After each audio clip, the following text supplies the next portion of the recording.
today predated the pandemic. So when I think about things like rising rates of disengagement, when I think about rising rates of mental health and challenges around collaboration in a remote environment, it's clear that a lot of these challenges were existing problems.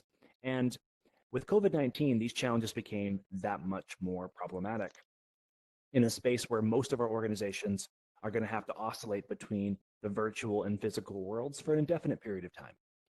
And the reason we wanted to bring this event together and the speakers that are a part of it is to bring together some of the key decision makers, the key thought leaders, the key leaders in this space to talk about some of the challenges that are facing organizations today at the individual level, at the team level, and at the organizational level itself, but also talk a bit about some of the solutions, including immersive technologies, which, as I mentioned earlier, have a clear scientific backing when it comes to things like restoring collaboration, restoring connection, and restoring engagement.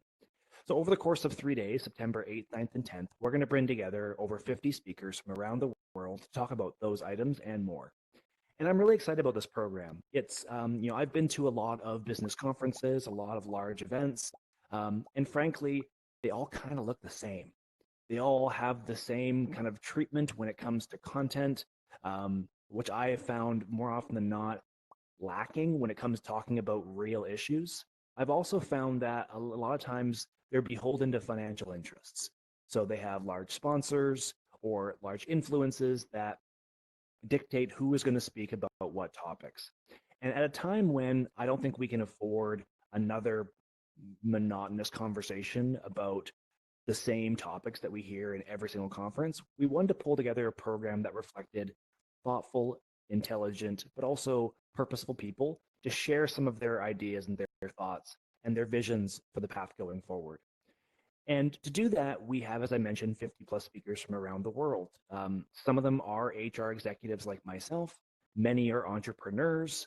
There are others who are neuromarketers and academics and scientists and technologists. And combined, we have a really broad perspective on these challenges because these challenges require broad perspectives. They're not siloed. They're not limited to one segment of the population. And therefore, they require a cross-section of professions and of disciplines and of interests to diagnose them and ultimately solve them. And we believe that's important for a few reasons, but put most plainly, we need to make work better. Work was challenged before COVID-19, and it is challenged now more post-COVID-19, whenever that does occur. And we need to focus in on what we can do as business leaders to influence better work. And what excites me is that we have a group of people here that have the influence and the ability and the mandate to make those changes. They hold budgets in large Fortune 1000 companies. They run their own businesses, and they influence leaders in large organizations around the world to do things differently. So when we talk about the use of immersive technologies, we see a huge opportunity to put this technology in place to replicate traditional opportunities for connection that frankly today just aren't possible in a world that's been challenged by a pandemic. And my realization in VR, which has only been about 24 weeks myself, I'm still very new in this space and learning lots every day, is that this technology truly has the ability to harness any connection where intimacy is important. And I think about most organizations and the traditional aspects of organizations. I think about things like hiring. I think about things like performance management. And I think about things like training and development, all of which are greatly enhanced when you have two people or more connecting and collaborating in a really thoughtful and intentional way. And I worry about a scenario in the future where we have organizations that are highlighted by emails and Zoom calls and instant messaging only, because those communication methods, while effective and efficient, are two-dimensional. And this, on the other hand, is fully three-dimensional. So that's the reason why from September 8th to 10th, we're having this conference. We have partnered with educators in VR as well as the Virtual World Society to bring this event to AltSpace. We've done so to raise the most amount of money we possibly can for charity, and our ticket prices reflect that. So we have offered free tickets for educators and speakers around the world. We're charging $49 for 3 days for a live stream event through YouTube and LinkedIn, and we're charging $99 for the 3-day event in AltSpace through VR. which is an incredibly compelling price when you consider that conferences that I'm seeing and looking at these days are in the several hundreds, if not thousands of dollars for digital experiences. We want to reduce the barriers to entry, increase participation, and ultimately maximize our benefit provided to the virtual world society. So with that said, I want to open things up. If there are any questions in the room for me regarding the event or about any of the subjects I talked about today, let me know. I'm happy to call upon you. So just raise your hand and I'll unmute you as well as amplify your voice so others can hear you. And then once we conclude those questions, I'm going to ask that my collaborators, Anne-Marie and Chris, join me up here on the stage to have a conversation a bit about themselves. And we'll do a bit of an introduction, a bit about their backgrounds and their experiences. And as I explained earlier, ask them why they decided to spend their time here with us in AltspaceVR. So with that said, are there any questions for me regarding the event? Just want to raise your hand using the emoji. I'll be sure to call on you. And if there are no questions, we'll do introductions.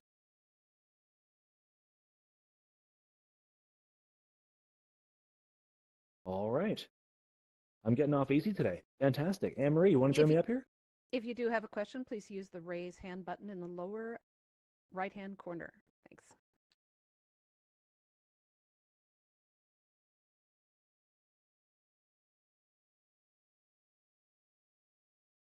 All right, Anne-Marie. Just going to give you...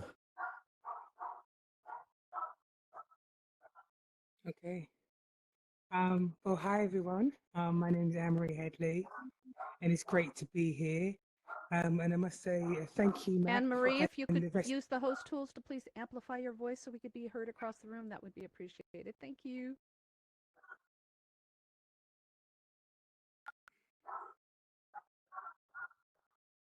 Anne-Marie, are you in 2D or 3D mode? Mode. Can you hear me now? I'm not sure how to amplify. There is an icon on the bottom right-hand side of your screen. It looks like a movie reel. It's called Host Tools. Do you see that? Is it the bubble? I'm going to try and amplify your voice for you.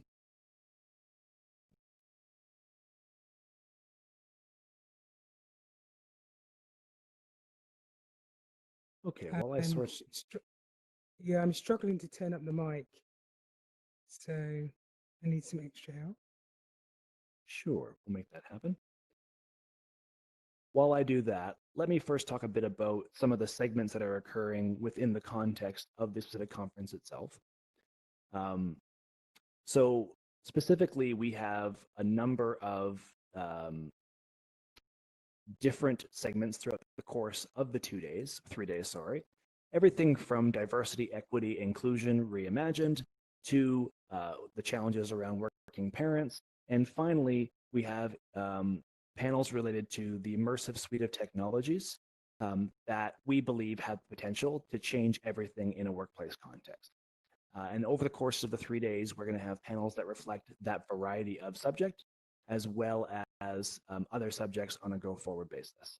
So when we think about the topics and the subjects themselves, that becomes an opportunity for us to really dig into the details.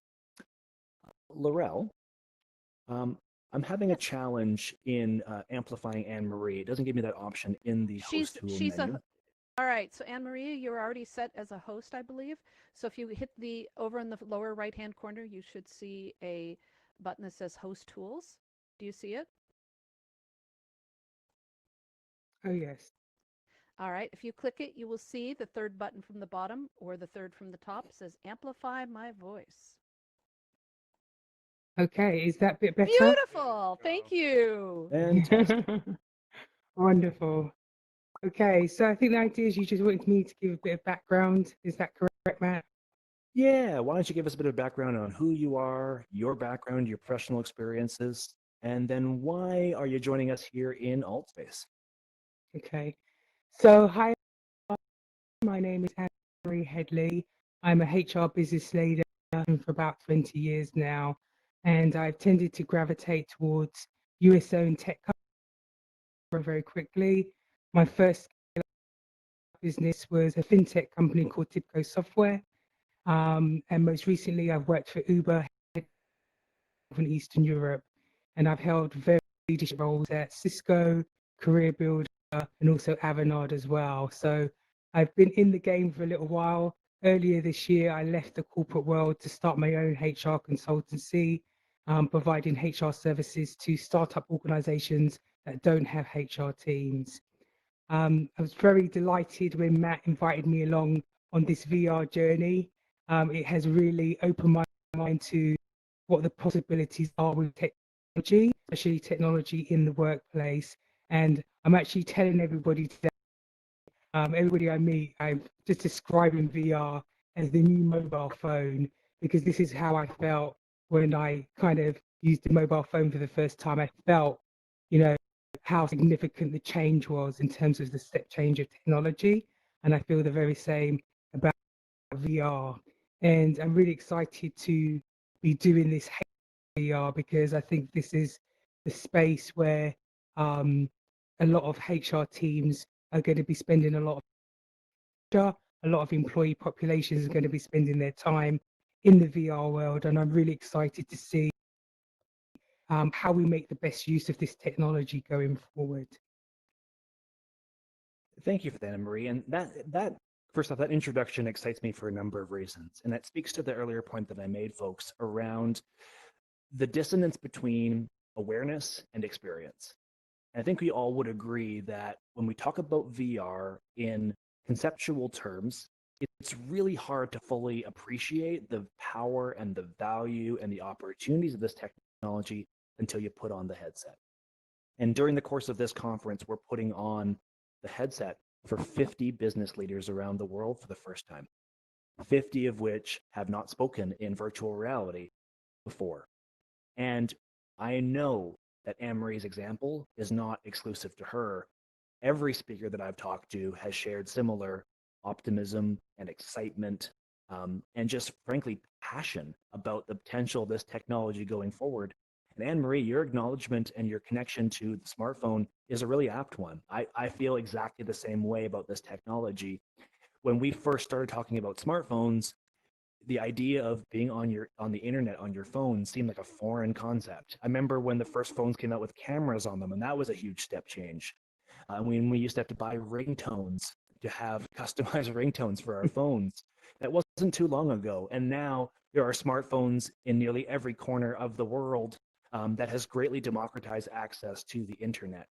I believe this technology has the same potential once we're able to reduce the barriers to entry, and that starts with mass adoption of the technology for uses in large industry, because ultimately, with that demand, will increase the supply, will increase the innovation in the space, and ultimately reduce the cost of hardware. I think about the price of VR headsets 2 years ago, and then I hear rumors of VR headsets now being offered in a couple of $100 going forward, and I go, that is a potentially huge game-changing element as we try and reduce, again, those barriers to entry. And Anne-Marie's example of the inspiration she's been able to draw from this technology insofar as corporate interests are not unique to her either. I've had, again, countless conversations with people, employees, leaders, entrepreneurs, about use cases. And the great thing is they all see something a little bit different, meaning there's an opportunity for us in this wide open space to really innovate and explore and discover things for ourselves, because this technology doesn't have the potential to do one thing very well. It can be infinitely effective in a number of different use cases, whether you're running a small technology firm, an educational institution, a retail business, hospitality, manufacturing, transportation. We can go on and on and on. The applications really are endless. And it comes down to what I think a key word here is collaboration. The opportunity for us to collaborate in a really personal, intimate way. Connection doesn't go far enough. Connection is social media. And connection can be very surface level. Collaboration requires a degree of intimacy that we're all missing and that we're all lacking right now. And that's what excites me about this technology. Now, I'm also joined today by my nephew here, Mr. Christopher Lind, who, yeah, you're welcome. So if I can't make fun of your outfit, what can I do? Really? That's fine. That's fine. I'm totally fine with that. Jokes aside, Chris, you are in and of itself an incredibly accomplished and purposeful learning technology leader yourself. If you wouldn't mind walking our audience through today a bit about your background, your experiences, and again, why you believe spending time in virtual reality is a good use of your time going forward. So I'm not as polished as Matt, so mine's going to be way more just casual. But so my background right now, I kind of have a bunch of things going. I head up digital learning for GE. I'm doing a bunch of kind of independent stuff, but my background has always been in immersive tech, but really about how are we changing the way we work with and develop and collaborate with people. So going all the way back, that's always been the thing. And I really resonated with what Anne-Marie said about, you know, I think VR is going to be that next like cell phone that everybody has, because I was actually in telecom when Blackberries first rolled out, and I remember the pushback people gave and said, well, I just don't get it. Why would I need a camera on my phone? Why would I need email? That's ridiculous. I prefer this kind of stuff. And I think this is even a level above that, given the immersive nature of things. So I've actually been exploring VR and immersive tech for a while. But to me, the thing that's interesting is I've seen two problems which I'm starting to see change, which is why I think this is where we're going to start to see it move. One, I think historically with VR, people have applied it not wrong, but just kind of incompletely, right? They've used it in ways that didn't really maximize its capability. And I'm starting to see examples where people are really trying to see how important it is for experience and how we can use experience. And really in learning and development, I've always been trying to push how do we focus more on experience and less on content. And I think VR takes that to the next level. I think the other thing that actually changes it a lot is how the hardware has evolved. Even several years ago, I had shut down a fair amount of VR things just because it wasn't practical for a lot of everyday use cases. It worked for some of the bigger stuff where we really needed big stims, but it didn't work wasn't practical to send somebody a headset and give them, the ability to do this. Now, the hardware has reached a point where I think we're going to see rapid adoption. So why am I a part of it? I mean, first of all, when Matt said, hey, do you want to come do a global HR conference in VR? I mean, yes. The answer to that was universally yes. But I think the other thing is, I think it's an opportunity for people to see firsthand the possibilities, because this isn't something that you can really explain through a PowerPoint slide or tell people that this is what it's going to be like or show them a picture. You really do have to experience it. So when Matt said, hey, we've got the chance to actually do it, I was all in. No, I think that's it. And your points around hardware are well taken. I think about the VR headsets that I saw a couple of years ago. They look a lot more like refrigerators and a lot less they like got hot, VR they were headsets. heavy, they were uncomfortable. Yes, battery life was problematic. I even think back as recently as the Oculus Go, which was my first VR headset about 4 months ago, with a battery life limited to about an hour. It also got very hot. And you see the technology really starting to advance in the hardware sense of things, which I believe is going to make a big difference. I also get excited, Chris, about augmented reality, where the interface can become your phone or a pair of glasses or contact lenses, which is even less intrusive.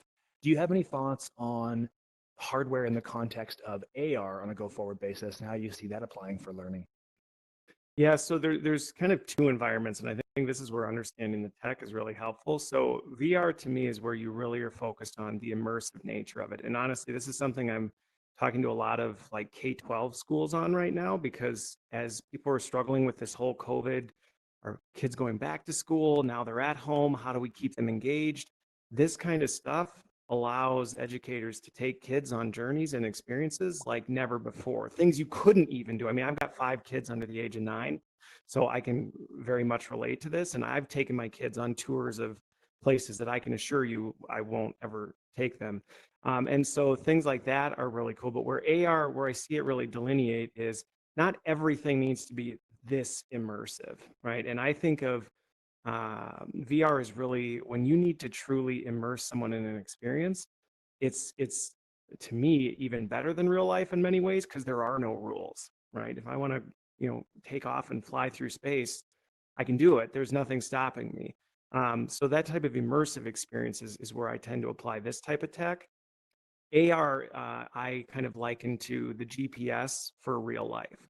So I actually just did a recent talk on this with a Microsoft partner about the HoloLens 2 and how we can truly augment your real world with real-time guidance. And I think that's where, when you are actually trying to, the analogy we used was, right, the buzzword is learning in the flow. And I would say AR can actually allow us to do learning in the flow, because instead of disrupting people's work, you can actually layer the support and technology on top of the work, and you don't even need to disrupt it. Where VR is a little more immersive, which is good. We can actually take learning as close to the flow of work as possible without necessarily having to do a complete disruption. So Yeah, I totally agree. The analogy I use is, for me, AR is the podcast you have in the background while you're doing your work, while you're, chipping away at emails.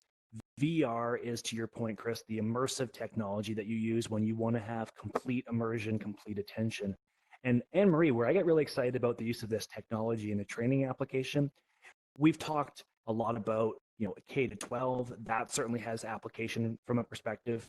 We are seeing this with large organizations like Walmart and Amazon and Hilton using this for frontline workers to teach things like empathy, customer service, as well as operational training.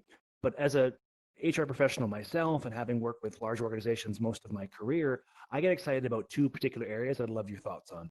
The first one is leadership development training. I don't know about you, Anne Marie, but despite the fact that I spent several decades in Fortune 1000 companies, I can't remember a time I actually specifically received any formal leadership training. Most leadership training that I received was through osmosis, through fireside chats with mentors and managers. It was my own self-directed learning. It was experiential by making mistakes and then learning from those mistakes. VR has the potential to replicate, as Chris mentioned, many of those experiences in a way that is safe, where there is an opportunity to have, through immersion and through exposure, expose leaders to scenarios that could be problematic and challenging, and help them build out their toolkit without, and pardon the expression, working out their kink challenges on the employees in the organization. The traditional model of having to go through experiential learning supposes that you're going to make mistakes and learn from them. In VR, we have an opportunity to teach leaders without having to make mistakes, which could be potentially pretty damaging and problematic inside the four walls of an organization. I'd love your thoughts on what you see right now as potential of VR when it comes to leadership development.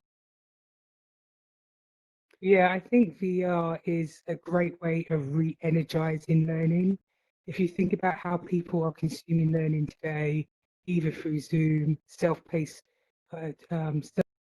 self-taught learning modules, or if person training, it's quite a, you know,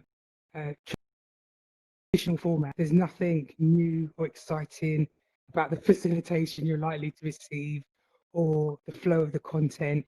And I think what VR does is it's going to invigorate people's excitement about learning, and it's also going to invigorate their curiosity around learning. And hopefully people are going to, be energized to fit the training into their day. So I think that's the first thing. It's a new format that people can get really excited about. And as you say, it's really immersive.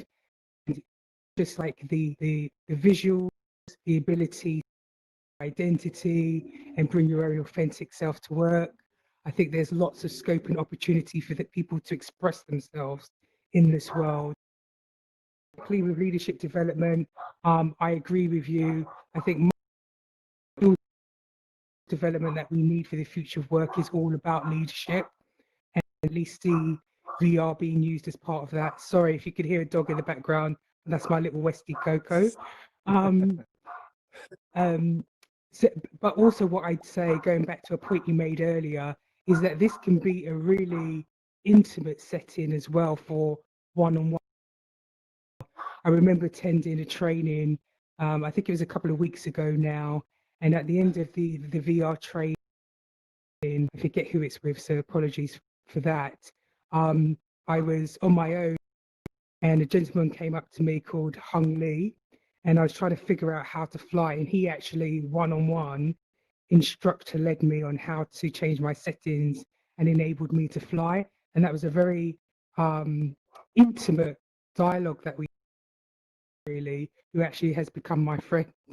So through this experience, so I think using visuals, which hopefully is going to reinvigorate learning for everybody. I think you've got the opportunity to have intimacy in this new world with people that you've never met before, but somehow it feels natural and you can build some solid relationships as well. So I think the possibilities are endless, Matt. Yeah, I couldn't agree with you more. And I think about leadership development in the context of today's current climate. And it brings me to my second use case, I think, in the context of leadership development, which I want to get feedback from both yourself, Chris, and Anne Marie on, which is this idea of diversity, equity, and inclusion. In addition to a global pandemic, in addition to a very challenging macroeconomic climate, we're going through some very significant social changes all around the world. And of course, the US is probably the most egregious example of that, but we see evidence of this in all four corners of the planet as society is attempting to reinvent itself, as there seems to be a changing of balance of interests, among other things. And I get excited about that, but I also understand that it makes this period of time very difficult to navigate because we're in a space now where people are very quick to react. And on social media in particular, people are very quick to make judgments that are very far reaching and have implications that extend beyond the 280 characters on Twitter. And I talk to leaders on a consistent basis who mean very well, who want to learn, are open to change, and they're terrified of making a mistake. They're terrified of saying the wrong thing or doing the wrong thing and placing themselves, their organizations, their teams at risk by not being up to speed or not being evolved or not having awareness of the myriad of issues that are currently being addressed right now, all of which are really important. And I want to be clear on that. I'm not trying to undersell any of those things. However, as leaders, we have to represent to our employees, to our organizations, and walk a very challenging line at times. And for those leaders that are seeking to walk that line, virtual reality has a really interesting opportunity to, again, through experiences, expose leaders to scenarios, to opportunities, to challenges in what I'll air quotes to say is a safe environment where we don't, again, have to make mistakes involving real people, but that leaders can make mistakes, learn from those mistakes in VR, and then apply those learnings in the workforce in service to connection. And here's why that's important. Because absent of them doing that, when you are afraid, your default is to shut down, which is why, in my opinion, in part, we're seeing issues around disengagement is that leaders are not engaging their employees. They're taking a step back. They're saying less as opposed to saying more because less feels safe, less is less risky. Whereas really extending your heart and speaking about your feelings and really seeking to understand is a challenging and at sometimes a problematic place to be in.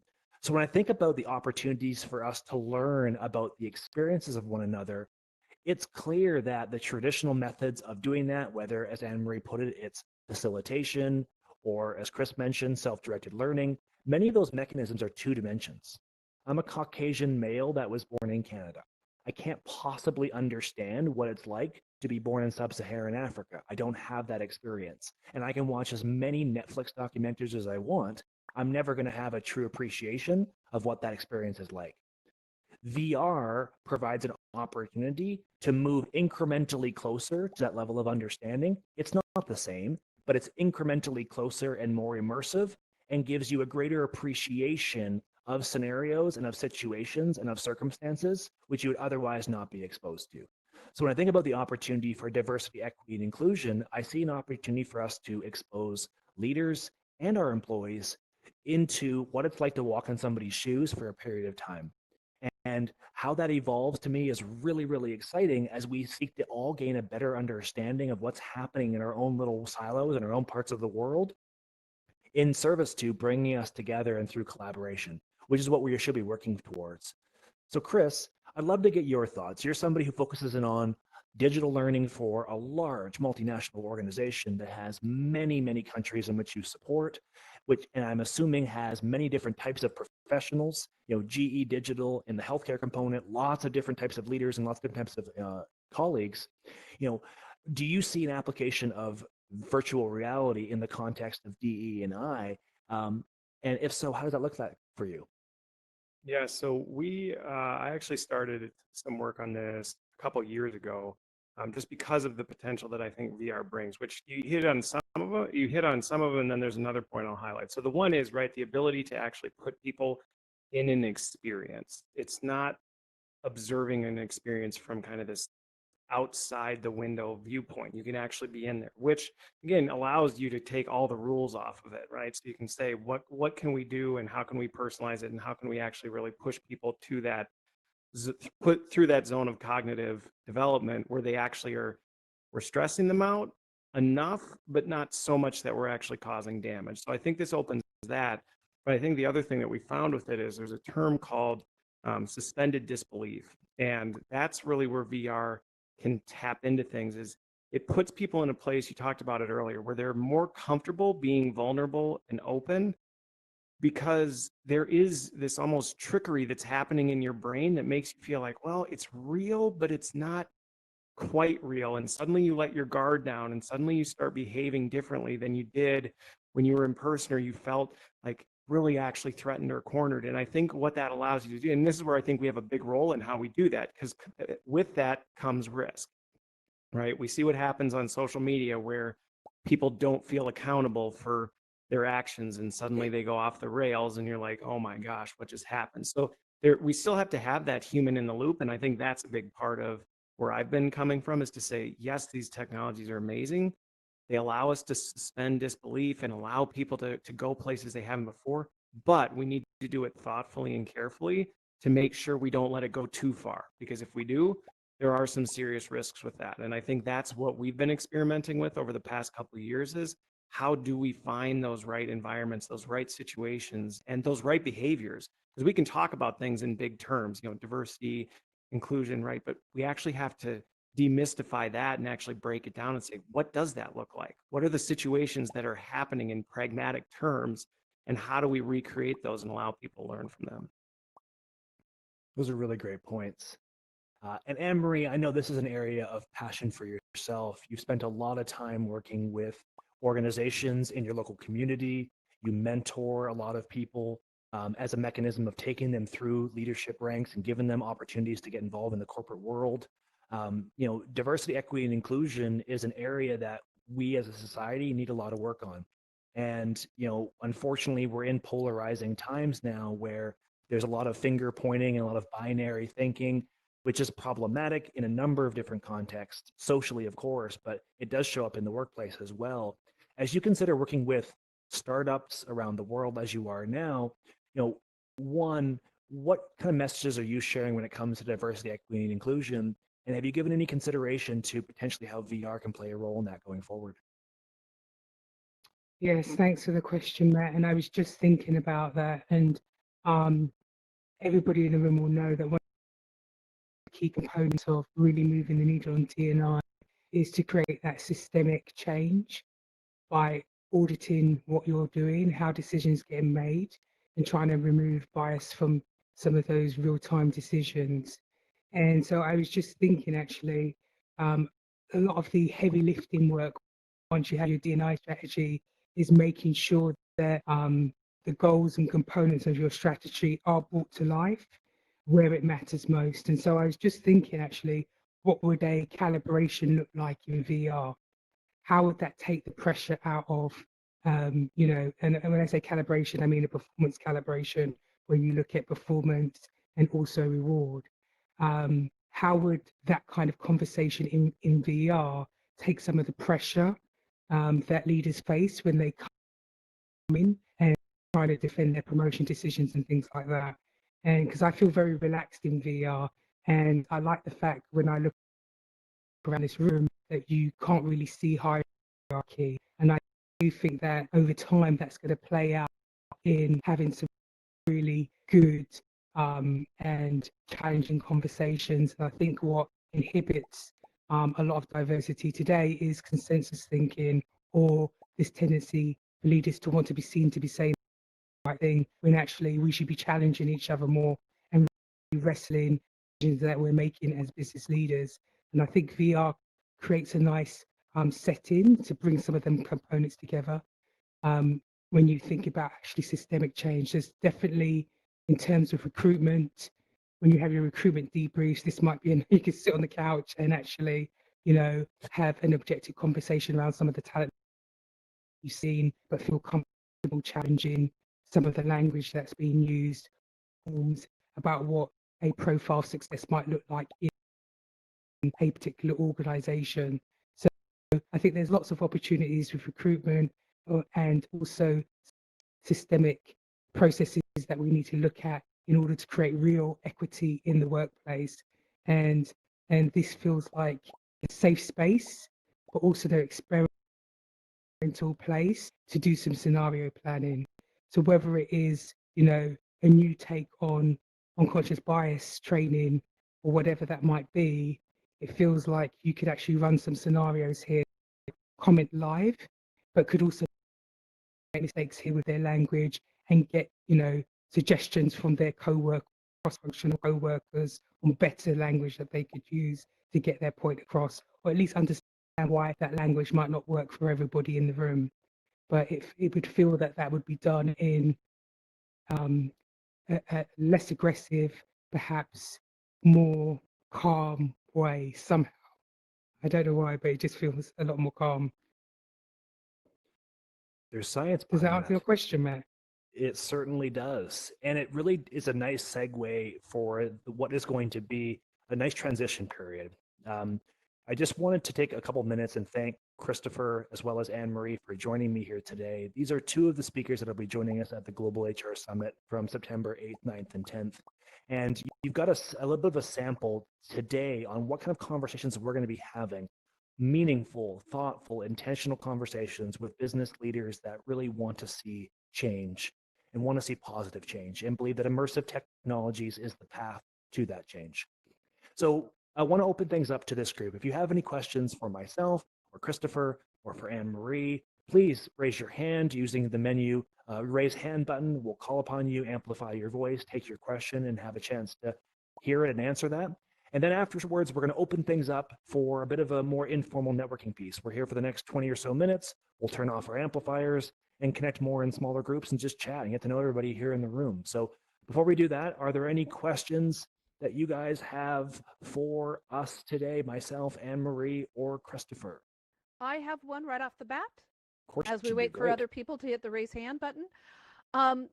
So digital divide for educators in VR, digital divide. So I'm Laurel of Educators in VR. Sorry, the digital divide is just something that is so important for educators as well as in the workplace. I'm just wondering, how do you think that businesses and specifically human resources departments who are working with schools for internship programs and for bringing in employees and things, how do you think that companies can really help us with crossing that digital divide and having that equality when it comes to this technology?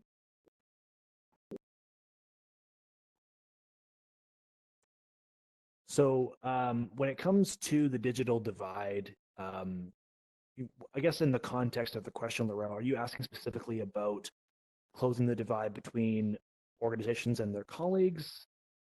What's the So the context? digital divide refers to those or that have for and those students? that have not. So I'm looking at the educational aspects of digital divide and how businesses can what are ideas, suggestions, what are they already doing to help make sure that, I mean, there are students that are in low income areas that they have access to a phone, no computers, no Wi-Fi, no whatnot, and yet there's some of the potentially brightest programmers, developers.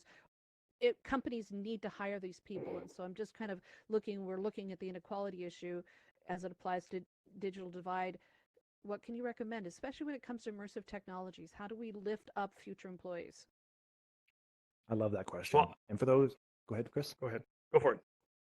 No, go ahead. I was just going to say one of the things that and you tell me if this answers your question or not, but one of the things that I've seen help with this is, right, in the work I've done over the last 15, 20 years, helping people adopt these new ways of thinking at the organizational level has massive impact to that because it has a trickle down effect, right? And I've seen this in I don't know how many different technology instances, but when it's seen as kind of this weird kind of outside, or it's not really a mainstream thing, that has like long-term trickle down effects. It's why I think VR has taken so long to take off, is because it's been perceived as like, well, that's just for gamers, or it's for people who are into video games.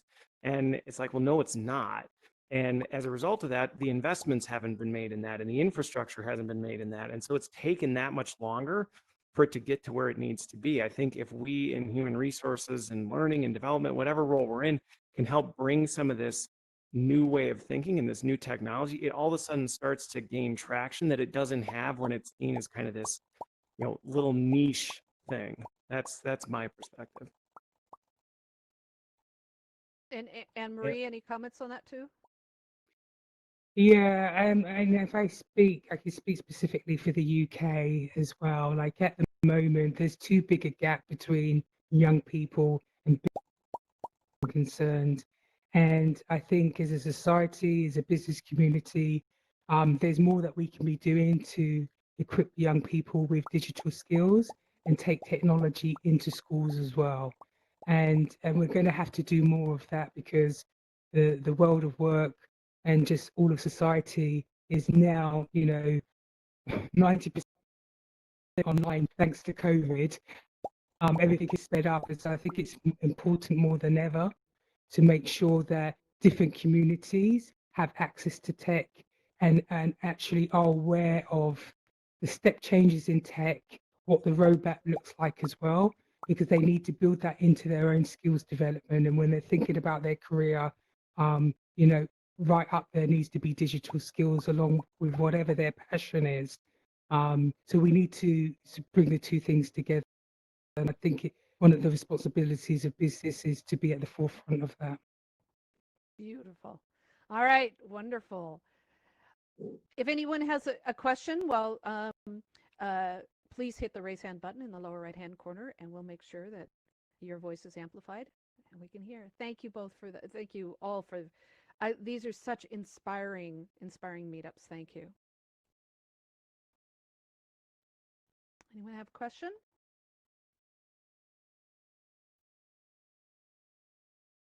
All right. Not too Well, busy then hanging we'll, out. Well, yeah, I mean, my second question though, then, if you want to sum it up, but I just like to know, we have this internet, we have these meetups going that are just getting more and more people. It's fantastic. We are also, there's the Global HR Summit that's coming that I think is just going to rock the world, the work world and the industry, make big cracks in it. Then what? Yeah, it's a great question. Then what? Dot, dot, dot. So here's what I can tell you from my perspective. Um, I think we're living in a world right now where we want to remain agile and we want to be open to the opportunities that are presented from us. And we're all collectively taking a big risk here. And I want to take an opportunity to thank Anne Marie and Christopher for joining myself and our team, including AO, who's here also joining us. These people are taking significant risks, reputational risks in their organizations.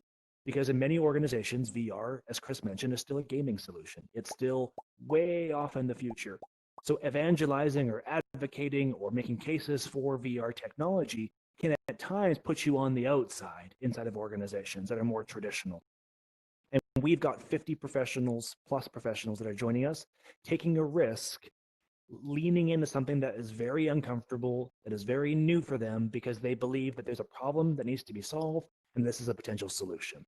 So why I share that, Laurel, is that as we continue to bring more people into the fold, as we have these meetups and have these conversations, one thing that I can commit to is an ongoing dialogue inside of AltSpace on a frequent cadence where we're going to have these meetups, where we're going to have conversations, where we'll have future events. I don't know that we're going to have an event of 60 speakers every month. Hopefully not. It's been a lot of work, but I can say that we will be having future events because we also are mindful about the fact that the event we have works really well for our audience in North America, Europe, Middle East, and Africa because of time zones. But it alienates our partners in Asia Pacific.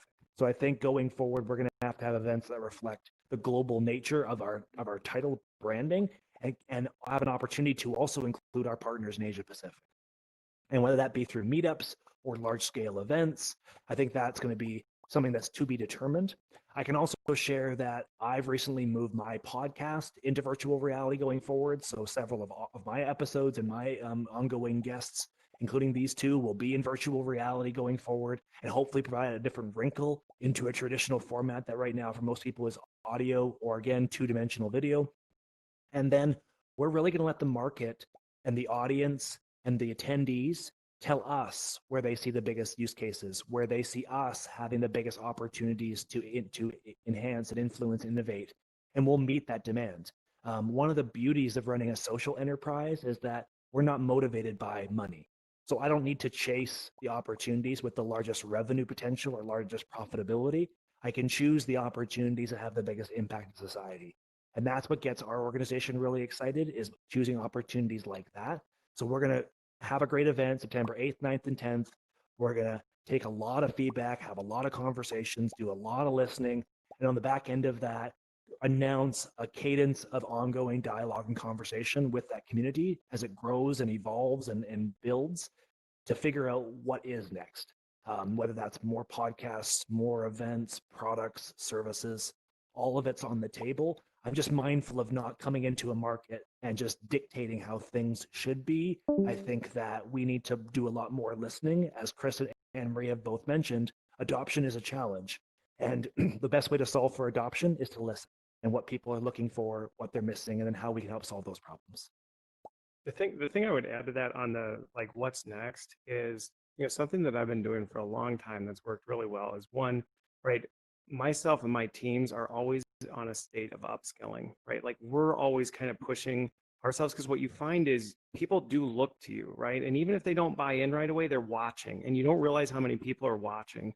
And so we're always in this current state of like, okay, what's next? How do we learn? How do we evolve? And sometimes you don't realize what people are watching. And I've also made a point to dedicate a certain percentage of what I'm doing to what I call my incubator, right? We experiment. And the phrase I use with my incubator is, right, not all the eggs hatch. And we go into that with that expectation so that we can say, hey, you know what, let's try some things. Maybe it'll fail. But that way we're constantly testing and exposing the organization to new things that they maybe weren't familiar with before. And it just starts this snowball effect. So I think that's one thing that this event can kind of kick off to let people be like, okay, wow, I hadn't really thought about it that way. Now what do we do carrying forward? Well, start small. You don't need to, take your whole org into VR, but I guarantee you can find a few small use cases to test this kind of stuff out. I'd love to add to that, to Chris's points there as well. I think VR is a gift for HR professionals to take to their senior leadership team to help inform the technology roadmap. Like, this stuff obviously works, it's useful, we know it's going to play a role in the future of work, and there's an opportunity for HR professionals to get ahead of that. If I was a CPO in a company today, probably one of the first things I would do is buy 5 of these headsets, and I'd post them to my holders who I need to influence, and I'd hold that conversation in VR, because there's nothing like being in the space. It's in the space, and I think the space will sell. People will get it right away, and it will do a lot of the talking that you need to put together in a business case anyway. But I think to immerse people in it, they get it, and it makes sense.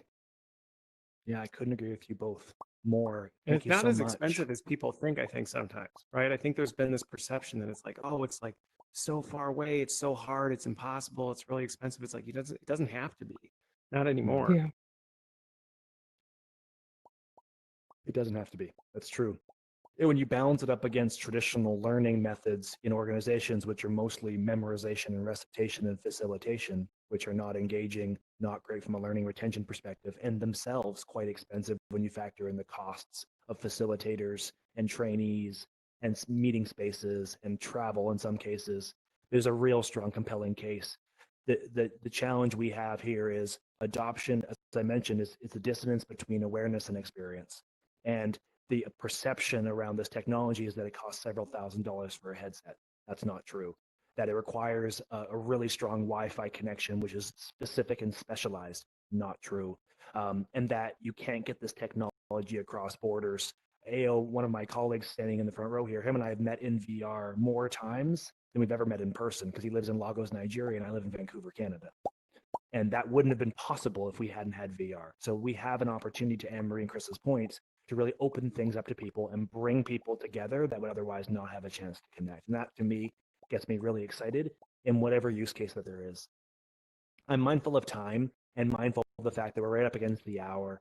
I'm going to stick around for the next little while. If our speakers want to join me, I would encourage you guys to do that. If you do have to run, I do understand you both are having busy careers and working in large organizations. So thank you for your time today. I'm looking forward to seeing you both September 8th, 9th, and 10th at the conference. If anybody else wants more information, you can come see me after this, or check us out at globalhrsummit.com for a list of our agenda, our speakers, and all the details about the event. Thanks so much for your time today. Appreciate it. Thank you. Thank you.